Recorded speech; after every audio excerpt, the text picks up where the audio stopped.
नमस्कार विद्यार्थी मित्रांनो. नियमित फेरी क्रमांक 3 कॅप असेल किंवा कोटा असणारी आहे. यासाठीचं जे काही शेड्यूल्ड असणार आहे, म्हणजे वेळापत्रक आपण म्हणूया, सविस्तर वेळापत्रक डिस्प्ले केलेलं आपल्याला पाहायला मिळतंय. इथं पहा, ऍडमिशन शेड्यूल्ड फॉर राऊंड 3. आता इथं म्हटलंय पहा, इयत्ता 11वी केंद्रीय ऑनलाईन प्रवेश प्रक्रिया सन 2026-27 नियमित फेरी क्रमांक 3 वेळापत्रक. म्हणजे नियमित फेरी ही कॅप असणारी आहे किंवा त्याचबरोबर कोटासाठी सुद्धा असणारी आहे. आता इथं सुरुवातीला त्यांनी असं म्हटलंय कालावधी आहे. कालावधी जो असणार आहे तो आपण विचारात घेऊया. पहिल्यांदा 18 जून 2026 दुपारी 3 ते 20 जून 2026 सायंकाळी 6 वाजेपर्यंत. आता या कालावधीमध्ये नेमकं ज्या ऍक्टिव्हिटी करायच्या आहेत विद्यार्थ्याने, त्या नेमक्या कोणत्या आहेत? तर नवीन विद्यार्थी नोंदणी आणि भाग 1 मधील दुरुस्ती करणे. त्यानंतर विद्यार्थी पसंती क्रम अर्ज भाग 2 भरणे. विद्यार्थ्यांनी किमान 1 आणि जास्तीत जास्त 10 कनिष्ठ महाविद्यालयांचे पसंती क्रम भरणे. विद्यार्थ्यांना त्यांच्या पसंती क्रम, गुण आणि अर्जामध्ये दिलेल्या लागू आरक्षणानुसार असल्यास कनिष्ठ महाविद्यालय दिले जातील. आणि प्रवेश अर्ज लॉक करणे. म्हणजे प्रत्येक गोष्ट इथं या रकान्यामध्ये काय दिलेली आहे या कालावधीमध्ये ते आपल्याला माहीत असायला पाहिजे. त्यामुळं नवीन विद्यार्थ्यांनी नोंदणी करायची आहे आणि त्याचबरोबर अर्जाचा भाग 1 त्या नवीन विद्यार्थ्यांनी भरायचा आहे, अचूक लॉक करायचा आहे. आणि आधीच्या विद्यार्थ्यांनी सुद्धा तो दुरुस्त करायचा आहे. त्यामध्ये जर काही चुका असतील तर त्या दुरुस्त करा. आणि मग सर्वच विद्यार्थ्यांनी, मग नवीन असतील, आधीचे विद्यार्थी असतील, त्यांनी पसंती क्रम अर्ज भाग 2 भरायचा आहे. मग तो कोटासाठी पण तुम्ही भरू शकता आणि कॅप मधनं पण भरू शकता. इथं भरत असताना मात्र तुम्हाला पसंती क्रम ठरवत असताना तुम्हाला तुमचे मार्क्स, तुमचा प्रवर्ग, ज्या कॉलेजला प्राधान्य देणार आहात त्या तिथं असणारी व्हॅकन्सी म्हणजे रिक्त जागा आणि तिथला कट ऑफ, या सगळ्या गोष्टींचा विचार करूनच पसंती क्रम ठरवा. या अगोदरच्या व्हिडिओमध्ये 3 टायर कॉलेज आपण दिलेले आहेत. म्हणजे तुमचे मार्क, तुमच्या वर किती मार्क्स आहेत, तुमच्या बरोबर किती आहेत आणि तुमच्या खाली किती आहेत, असे 3 कॉलेजेस तुम्हाला निवडायची आहेत. आणि सगळ्यात महत्वाचं काय असेल तर अर्ज भाग 1 पूर्ण भरल्यानंतर तो लॉक करायचा आहे आणि त्याचबरोबर अर्ज भाग 2 भरल्यानंतर सुद्धा लॉक करायचा आहे.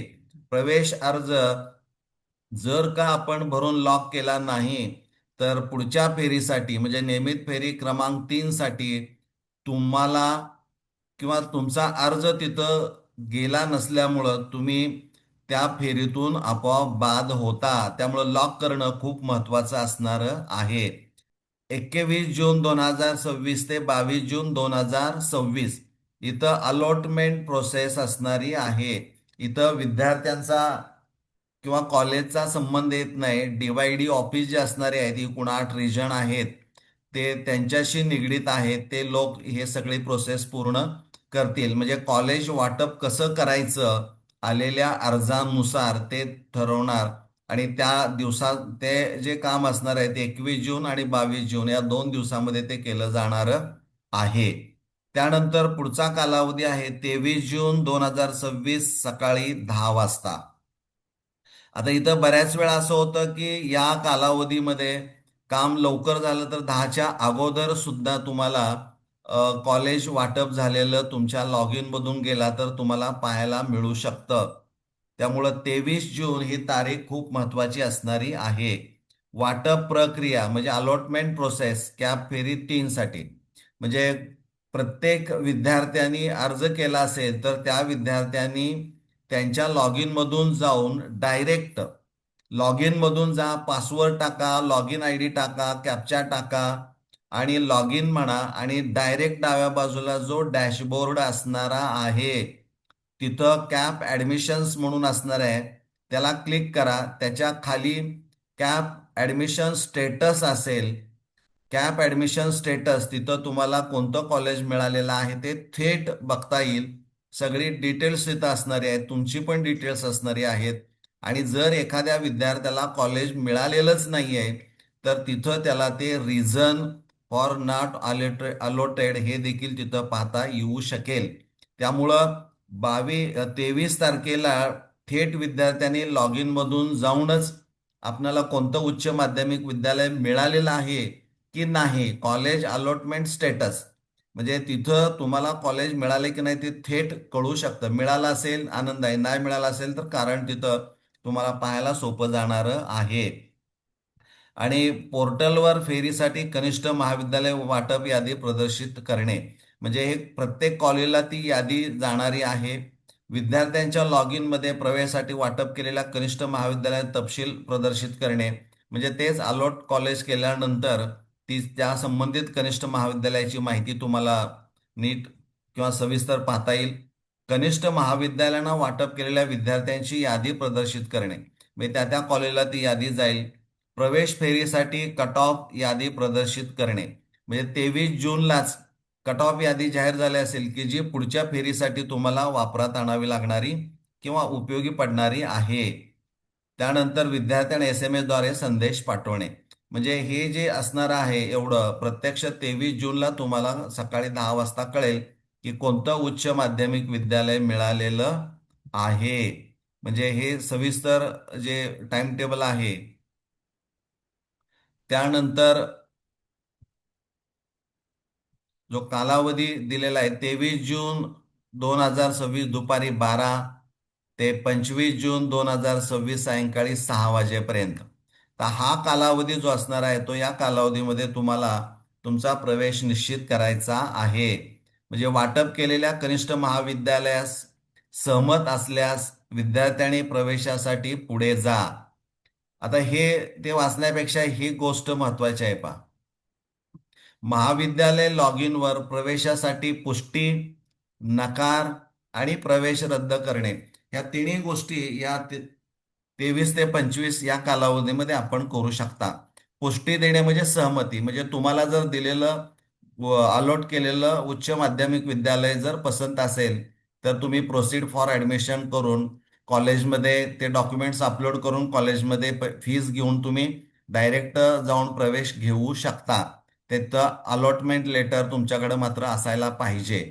त्यानंतर तुम्हाला नकार कळवायचा आहे. काही त्रुटी असतील ऍप्लिकेशन फॉर्म पार्ट 1 मध्ये की ज्या भविष्यामध्ये तुम्हाला अडचणीच्या ठरू शकतात, तर तुम्ही रिजेक्ट कॉलेजमध्ये जाऊन तुमचा तो अर्ज रिजेक्ट करायला सांगायचा, म्हणजे ऍडमिशन रिजेक्ट करायला ते सांगायचं. म्हणजे कॉलेज तुम्हाला प्रवेश मिळालेला आहे, कॉलेज मिळाले, पण पार्ट 1 मध्ये काही त्रुटी आहेत तर त्यासाठी ते रिजेक्ट करून घ्यायचं आहे. आणि जर यापूर्वी शून्य फेरी असू दे, पहिली असू दे, दुसरे असू दे, किंवा या कालावधीमध्ये तुम्ही 24ला प्रवेश 23ला घेतलाय आणि 25ला रद्द करताय, तर प्रवेश तुम्ही रद्द करू शकता. म्हणजे हे या कालावधीमध्ये ह्या ऍक्टिव्हिटी खूप महत्वाच्या असणाऱ्या आहेत.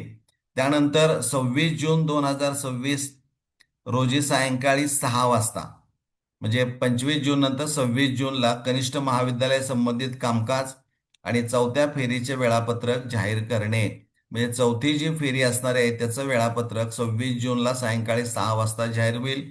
आणि 27 जूनला सायंकाळी 5 वाजता रिक्त जागा प्रदर्शित करणे, म्हणजे चौथ्या फेरीसाठी ज्या व्हेकन्सीज त्या त्या कॉलेजेसमध्ये असणाऱ्या आहेत त्या रिक्त जागा तुम्हाला पाहायला मिळतील सर्च कॉलेजेसमध्ये.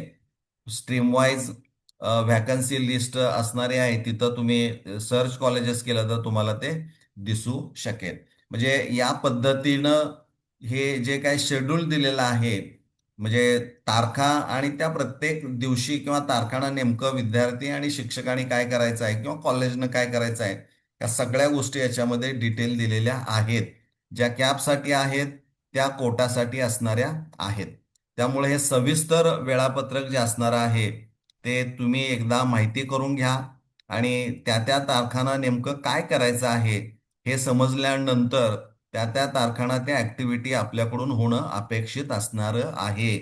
त्यामुळे हे तिसऱ्या फेरीचं वेळापत्रक हे तुम्हाला माहीत झालेलं आहे. तुम्ही तुमच्या मित्रांच्या पर्यंत ते पोहोचवा. त्यालाही जागृत करा की बाबा रे, वेळापत्रक डिटेल आलेलं आहे आणि या तारखांना या ऍक्टिव्हिटी आपल्याला कराव्या लागणाऱ्या आहेत. त्यामुळं हे वेळापत्रक अतिशय महत्वाचं आहे. पसंतीक्रम देताना कॉलेज पसंतीक्रम इतका व्यवस्थित द्या की त्याच फेरीमध्ये तुमचा प्रवेश हा निश्चित झाला पाहिजे. तर मला वाटतं तुम्हाला हे नीट समजलं असेल. आपण इथं थांबूया. धन्यवाद.